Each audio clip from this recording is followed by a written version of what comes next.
तर कोरोना काळातला काढायचं असेल तर माझी तयारी आहे, पण तुम्ही आताचं बघा, अशी प्रतिक्रिया आता उद्धव ठाकरेंनी दिली.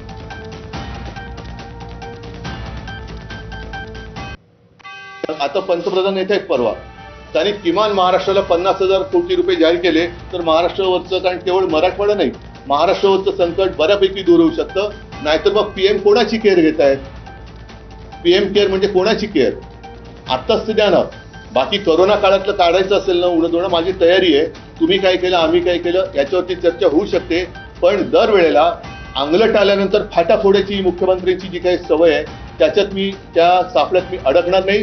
आत्ता पहिलं माझ्या महाराष्ट्रातल्या शेतकऱ्याला कर्जमुक्त करा आणि त्याला हेक्टरी 50,000 रुपये हे मदत करा, ही आमची मागणी आहे.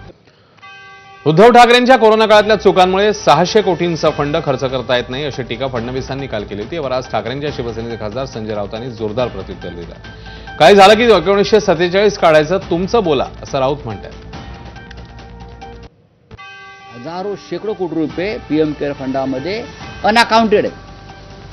ते पैसे आता आमच्या शेतकऱ्यांचे प्राण वाचवण्यासाठी, त्यांना कर्जमुक्त करण्यासाठी जर आम्ही मागणी केली 1940 सालचं काढायचं. अरे तुमचं बोला ना, तुम्ही शेण खाताय ते बोला. आत्ता तुम्ही शेण खाताय, आत्ता तुमच्यावर जबाबदारी. जनतेने तुम्हाला नाकारलेलं आहे. ज्या पद्धतीनं विधानसभेच्या निवडणुकीत देवाभाऊंच्या नेतृत्वात जनतेने आम्हाला आशीर्वाद दिले आणि संजय राऊत जनता जनार्दनाने तुमच्या तोंडावर शेण मारलंय, तुम्हाला शेण खायला लावलंय. लोकांनी विधानसभेला देवाभाऊंच्या नेतृत्वात महायुतीला आशीर्वाद दिले आणि तुमची अगरबत्ती सुद्धा पेटलेली नाही. त्यामुळं जनतेने कुणाला शेण खायला लावलेलं आहे हे संजय राऊत यांनी बघावं. अतिवृष्टीमुळे स्थानिक स्वराज्य संस्थांच्या निवडणुकीत काहीसा बदल होण्याची शक्यता आहे. सुरुवातीला नगरपालिका, त्यानंतर जिल्हा परिषद आणि शेवटी महापालिका निवडणुकांची शक्यता आहे. याआधी जिल्हा परिषद, त्यानंतर महानगरपालिका, शेवटी महानगरपालिका निवडणुका घेण्यासंदर्भातली तयारी सुरू होती. मात्र अतिवृष्टीमुळे जिल्ह्यामध्ये ग्रामीण भागात अनेक ठिकाणी मोठा फटका बसलाय, त्यामुळे शेतकरी हवालदिल झालाय आणि याच कारणामुळे लगेच जिल्हा परिषद निवडणुका घेणं शक्य होणार नाही, अशी राजकीय नेत्यांची भूमिका आहे, अशी माहिती समोर येते. राज्यातले पंचनामे पूर्ण झाल्यावरच केंद्राकडे मदतीसाठी प्रस्ताव जाणार आहे. राज्य सरकारकडून जलद गतीने पंचनामे करण्यास सुरुवात झाली आहे. एकूण नुकसान किती झालं या संदर्भात आढावा घेतल्यावरच प्रस्ताव केंद्राकडे जाईल. त्यानंतर केंद्राकडून पथक येत पाहणी करून मदत जाहीर करण्यात येणार असल्याची सूत्रांची माहिती आहे. तर केंद्राच्या मदतीला प्रक्रिया असल्यानं राज्य सरकारकडून मदत आधीच पुरवण्यास सुरुवात झाली. एकूण 9 शासन निर्णयाद्वारे 2,215 कोटींची मदत वितरित करण्यात येणार. नुकसानग्रस्त भागात गेलेले सदाभाऊ खोत यांच्यावर ग्रामस्थांनी रोष व्यक्त केले. ग्रामस्थांनी संताप व्यक्त करतात सदाभाऊंनी काढता पाय घेतला. उंदर गावात पाहणीसाठी आलेल्या सदाभाऊंना गावकऱ्यांनी विरोध केला. केवळ फोटो सेशनसाठी आलात का? 2014च्या निवडणुकीत आम्ही इतकी मतं दिली, मग तुम्ही रिकाम्या हाताने का आलात, असा सवाल संतप्त गावकऱ्यांनी विचारला. मराठवाड्यात मुसळधार पावसामुळे मोठं नुकसान झालं. अशातच पूरग्रस्त भागात शालेय विद्यार्थ्यांच्या परीक्षा पुढे ढकलण्यात आल्या येण्याबाबत विचार सुरू आहे, अशी माहिती शालेय शिक्षण राज्यमंत्री डॉक्टर पंकज भोयर यांनी दिलेली आहे. यावेळी कृषी अभ्यासक्रमाबाबतही त्यांनी भाष्य केलं. जर का काही ठिकाणी अतिवृष्टीमुळे त्या ठिकाणी विद्यार्थ्यांचं नुकसान झालं असेल, त्यांचं शालेय साहित्य गेलं असेल किंवा शाळेची पडझड झाली असेल तर तातडीनं त्याच्यावर कार्यवाही करण्यात येईल. कालच नियोजन विभागानं देखील एक शासन निर्णय निर्गमित केला आहे. त्या माध्यमातून जिल्हा नियोजन समितीच्या निधीमधून जे नुकसान अतिवृष्टीमुळे झालं ते नुकसानाची कामे करून घेण्याचा शासन निर्णय कालच निर्गमित करण्यात आलेला आहे.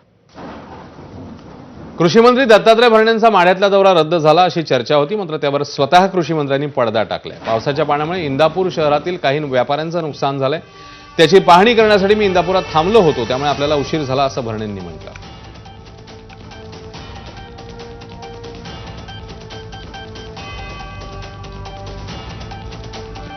मराठवाड्याच्या मदतीकरता मुंबई मनपाचे अभियंते सरसावले आहेत. मुंबई मनपाच्या अभियंत्यांनी एका दिवसाचं वेतन मराठवाड्यातल्या पूरग्रस्तांना मदत म्हणून जाहीर केलंय.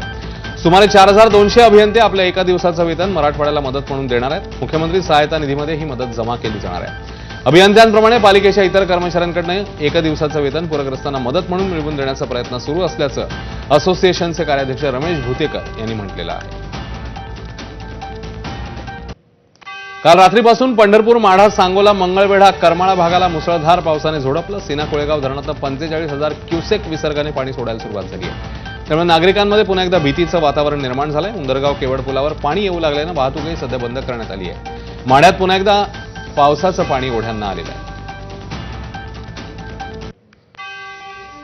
सोलापूर जिल्ह्यातल्या माढा तालुक्यातली पुरानंतरची भीषण स्थिती समोर येते. भिजलेलं धान्य जागोजागी टाकल्याचं दिसून येत आहे. पाणी घराघरात शिरलं, त्यानंतर घरातल्या सर्व चीजवस्तू भिजून गेल्या. साठवणीचं धान्य ओलं झालं. आता पाणी ओसरल्यावर घरात परतलेल्या गृहिणींना हे दृश्य पाहून डोळ्यात पाणी आलं. भिजलेलं कुजलेलं धान्य जागोजागी टाकून दिल्याचं पाहायला मिळते. धान्यच सडलं, आता खायचं काय असा सवाल महिलांनी केला. सीना नदीला आलेल्या महापुरामुळे माढा तालुक्यातल्या उंदर गावातील अनेक घरं अक्षरशः उद्ध्वस्त झाली आहेत. ज्या पद्धतीने शेकडो एकरवरची शेती उद्ध्वस्त झाली, अनेकांचे संसार उघड्यावर आले. उंदरगाव येथील ग्रामस्थ परशुराम कुंभार यांची अवस्था अत्यंत दयनीय आहे. आधीच नदीला महापूर, त्यानंतर मध्यरात्री झालेली अतिवृष्टी आणि परशुराम कुंभार यांचं घर पूर्णपणे पडलं. सुदैवाने एक बांधकाम सुरू असलेल्या घरात आसरा घेऊन कुंभार कुटुंबीय थांबले होते, त्यामुळे त्यांचा जीव वाचलाय. मात्र संसार पावसाने उद्ध्वस्त केला.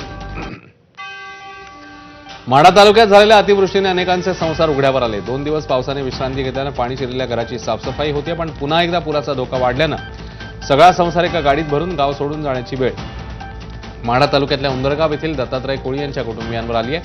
पूर ओसरला म्हणून कोळी कुटुंब घरात पाहणीसाठी आलं. पाहणी केली तर सगळं धान्य सडलं होतं. माढ्यात पुन्हा एकदा पुराचा धोका निर्माण झाल्यानं उंदरगाव वाकाव इथे केवळ सर्व परिसरात जनावर वाचवण्यासाठी अखेरची धडपड सुरू आहे. शेतातून आणि रस्त्यांवर अडकलेली जनावरं पाण्यातून काढून रस्त्यावर बांधण्यात आली आहेत. सकाळपासून खायला काही न मिळाल्यानं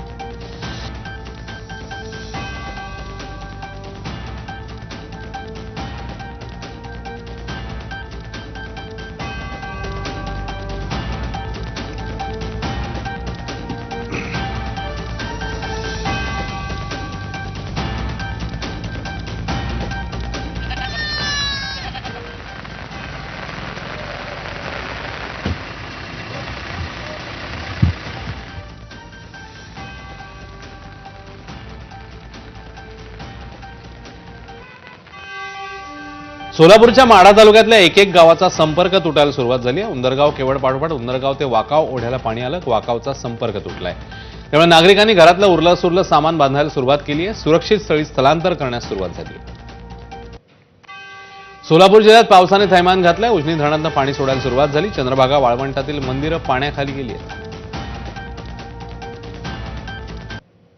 सोलापुरात सीना नदीला 10 दिवसात तिसऱ्यांदा पूर आलाय. माढा वैराग रोडवरील पुलावर 3 फूट पाणी आलं. वाहतुकीसाठी पूल बंद झालाय. पहिला पूर 17 सप्टेंबरला, दुसरा 22 सप्टेंबरला आणि आता पुन्हा एकदा 27 सप्टेंबरला सीना नदीला पूर आलाय. एका बाजूला नदीला पूर, दुसऱ्या बाजूला जोरदार पाऊस आहे, त्यामुळे नागरिकांचे मोठे हाल होत आहेत. सोलापुरात सुरू असलेल्या पावसामुळे उजनी धरणात पाण्याची आवक वाढली. धरणाची पाणी पातळी नियंत्रित ठेवण्यासाठी उजनी धरणातून विसर्ग होतोय. उजनी धरणातून भीमा नदीत 80,000 क्युसेकने पाणी सोडायला सुरुवात झाली आहे. सोलापुरातील सीना नदीत पुन्हा एकदा पाण्याचा विसर्ग सुरू करण्यात आलाय. मोहोळ अक्कलकोट तालुक्यातील गावागावात दवंडी देण्यात येते. सीना नदीला पुन्हा एकदा पूर येण्याची दवंडी हलगी वाजवून देण्यात येते. सीना कोळेगाव धरणातनं खासापुरी आणि चांदणी प्रकल्पातनं 75,817 क्युसेक वेगाने पाण्याचा विसर्ग सुरू करण्यात आलाय. सीना नदीला पुन्हा एकदा पूर येण्याची शक्यता प्रशासनाने वर्तवली. दक्षिण सोलापूर तालुक्यात पहाटेपासून सुरू असलेल्या पावसामुळे उळे कासेगाव पूल पुन्हा एकदा पाण्याखाली गेलाय. उळे कासेगाव पूल पाण्याखाली गेल्यानं वाहतूक बंद झाली आहे. कासेगावचा संपर्क तुटलाय. उळे कासेगाव पुलावरनं पाण्याचा जोरदार प्रवाह सुरू असल्यानं पूरसदृश परिस्थिती निर्माण होण्याची शक्यता आहे. मागील अनेक दिवसांपासून उळे कासेगाव या पुलाची उंची वाढवावी अशी मागणी ग्रामस्थ करतात. धाराशिवमध्ये मुसळधार पाऊस सुरू आहे. नदी नाले दुथडी भरून वाहत आहेत. त्यातच काही जण पुराच्या पाण्यातनं जाण्याचं नसतं धाडस करतायत. पुराच्या पाण्यात वाहून जाणाऱ्या 4 जण थोडक्यात बचावले. धाराशिवच्या आर्णी येथील काही शेतकरी बांधव आपल्या शेतातनं घरी जात होते. आर्णी नदीवरील पाण्यातनं जात असताना काही जण पुराच्या पाण्यात वाहून जात होते, पण त्यांना पोहता येत असल्यामुळे ते सुखरूप बाहेर पडले आहेत. नदी नाल्यात आलेल्या पुरात कोणीही उतरू नये असं आवाहन प्रशासनाकडून वारंवार करण्यात येतं. तरीही नसतं धाडस करून अनेक जण पुराच्या पाण्यातनं वाट काढताना पाहायला मिळतात. धाराशिवच्या कळंब बाजारपेठेत पाणी शिरलंय. अनेक दुकानांसमोर पाणीच पाणी आहे, त्यामुळे बाजारपेठेला नदीचं स्वरूप प्राप्त झालं. धाराशिवच्या कळंब इथे नगर परिषदेच्या छत्रपती शिवाजी महाराज व्यापारी संकुलात पुन्हा एकदा पाणी शिरलं. नगर परिषदेकडनं पाण्याचा निचरा करण्यासाठी कोणतीही ठोस उपाय केले जात नसल्याचा आरोप व्यापारी करतात. व्यापाऱ्यांनी आज नगर परिषद प्रशासनाच्या विरोधात घोषणाबाजी करत पाण्यात बसून आंदोलन केलं. प्रशासन दखल घेत नसल्याचा आरोप व्यापाऱ्यांनी केला.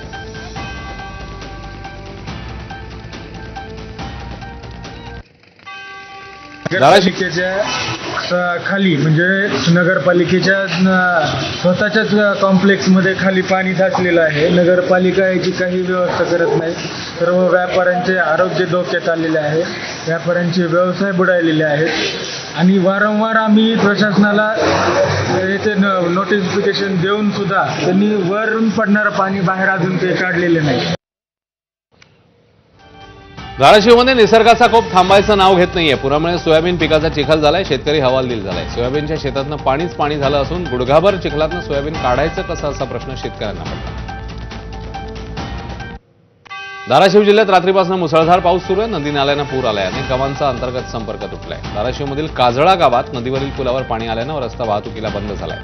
पावसामुळे कळंब तालुक्यातील गोविंदपूर खामसवाडी रस्ता बंद झालाय. मोहा खामसवाडी रस्ताही बंद झालाय.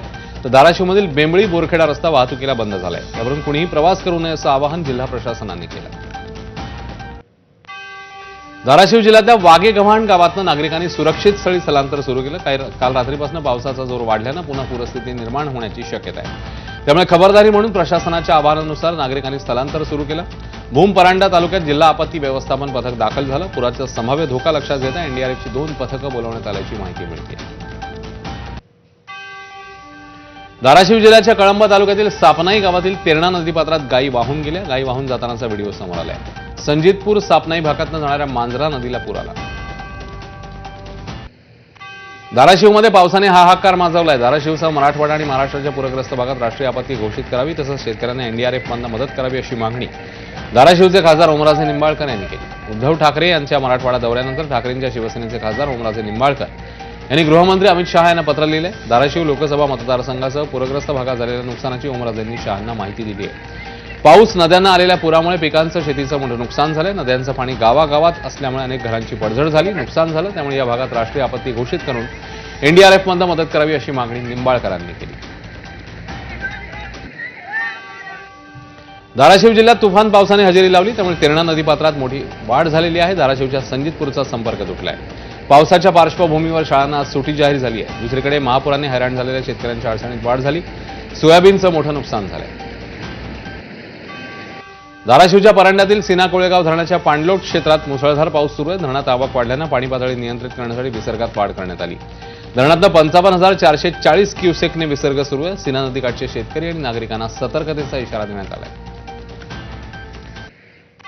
लातूर जिल्ह्यात मुसळधार पाऊस सुरू आहे. त्यामुळे मांजरा, तेरणा, रेणा, ताबरजा नदीच्या पाणी पातळीत मोठी वाढ झाली. चाकूर, रेणापूर, अहमदपूर, निलंगा तालुक्यात मुसळधार पावसाचा मोठा फटका बसलाय. लातूर बिदर महामार्गासह जिल्ह्याभरातील अनेक रस्ते वाहतुकीसाठी बंद करण्यात आले. निलंगा तालुक्यातील औराद, शहाजहानी परिसरात अवघ्या 8 तासात 63 मिलीमीटर पावसाची नोंद झाली आहे. या मुसळधार पावसामुळे अनेक छोटे मोठे पूल पाण्याखाली गेले. तेरणा प्रकल्पातून मोठ्या प्रमाणात विसर्ग सुरू आहे. यामुळे नदीला पूर आलाय. अशा बिकट परिस्थितीत वाढ झाली आहे. ती निलंगा आणि औराद, शहाजहानी भागातील पावसामुळे अनेक ठिकाणी वाहतुकीवर परिणाम झालाय.